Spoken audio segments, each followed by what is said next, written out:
দীর্ঘ আন্দোলন সংগ্রাম, ত্যাগ তিতিক্ষা, আত্মদান এবং রক্তের সমুদ্র পাড়ি দিয়ে আজকে এই মহেশখালী জনগণের সামনে হাজির হয়েছি। এই সুদীর্ঘ 17 বছরের সংগ্রাম, গণতন্ত্র পুনরুদ্ধারের সংগ্রাম, তত্ত্বাবধায়ক সরকার পদ্ধতি পুনঃপ্রতিষ্ঠার সংগ্রাম, মানুষের ভোটাধিকার প্রতিষ্ঠা, বাংলাদেশের মানুষের গণতান্ত্রিক অধিকার, মানবাধিকার, সাংবিধানিক অধিকার প্রতিষ্ঠার সংগ্রাম। এই সংগ্রামে বিজয়ী হওয়ার জন্য শত সহস্র শহীদের রক্ত মারিয়ে আজকে আমাদের এখানে আসতে হয়েছে। প্রিয় বাংলাদেশ, যারা স্বর্গগত তারাও জানে স্বর্গ থেকে প্রিয় মাতৃভূমি। এই মহেশখালী বড় বৈচিত্র্যময়, ঐতিহ্যের ধারক এই মহেশখালী। সারা বাংলাদেশ জানে এই মহেশখালীর পান, ধান, লবণ, চিংড়ি এবং শুটকি বাংলাদেশ বিখ্যাত বিদেশেও রপ্তানি হয়। সেই ঐতিহ্যের উত্তরাধিকার আপনারা, সাথে যুক্ত হয়েছে সমুদ্র সম্পদ,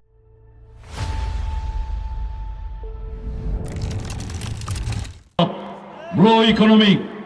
আমরা 2001 সালের সরকারের সময় এই মহেশখালীতে সমুদ্র বন্দর নির্মাণের জন্য জরিপ শুরু করেছিলাম, কিন্তু এই সমুদ্র বন্দর ইনশাআল্লাহ দক্ষিণ এশিয়ার মধ্যে সবচাইতে বড় বন্দর হবে, অর্থনৈতিক হাব হবে এই দক্ষিণ এশিয়ার। আমরা যেই মহেশখালীকে নিয়ে স্বপ্ন দেখতাম, যেই কুতুবদিয়াকে নিয়ে স্বপ্ন দেখতাম, যে কক্সবাজারের পানি সমুদ্র পর্যটনকে দিয়ে স্বপ্ন দেখতাম, সেই স্বপ্ন পরিপূরণ হবে ইনশাআল্লাহ শতভাগ। দরকার শুধু আপনাদের সমর্থন, সারা বাংলাদেশের সমর্থন, ধানের শীষের পক্ষে সমর্থন, এদেশের গণমানুষের পক্ষে সমর্থন, স্বাধীনতা এবং সার্বভৌমত্বের পক্ষে সমর্থন। কারণ জিয়াউর রহমানের শাহাদাত বরণের পর দীর্ঘ গণতান্ত্রিক আন্দোলনে লড়াই সংগ্রাম করতে করতে 9 বছর পরে এই দেশ সামরিক স্বৈরাচার মুক্ত হয়েছিল। দেশনেত্রী খেতাব পেলেন আপসহীন দেশনেত্রী হিসাবে বেগম খালেদা জিয়া।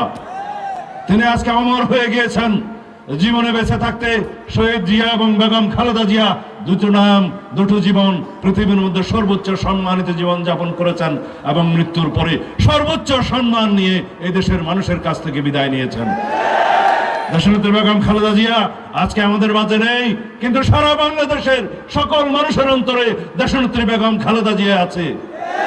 সারা পৃথিবীর গণতন্ত্রকামী মানুষের হৃদয়ে দেশনেত্রী বেগম খালেদা জিয়ার নাম পাথরের মতো লিখে হয়ে আছে। পাথরে লেখা হলেও নাম বুঝে যায়, হৃদয়ে লিখলে সেই নাম বুঝে যাবে না, সেই নাম আমাদের অন্তরে আছে। আমরা তার উত্তরাধিকার। এই বাংলাদেশ গণতান্ত্রিক শক্তিশালী একটি রাষ্ট্র নির্মাণ করব, এই আমাদের অঙ্গীকার, এই আমাদের শপথ, এই আমাদের প্রত্যাশা। এই প্রত্যাশা অঙ্গীকার নিয়ে আমাদের সন্তানরা রাজপথে রক্ত দিয়েছে, শহীদ হয়েছে, সুতরাং তা বাস্তবায়ন করতে হবে।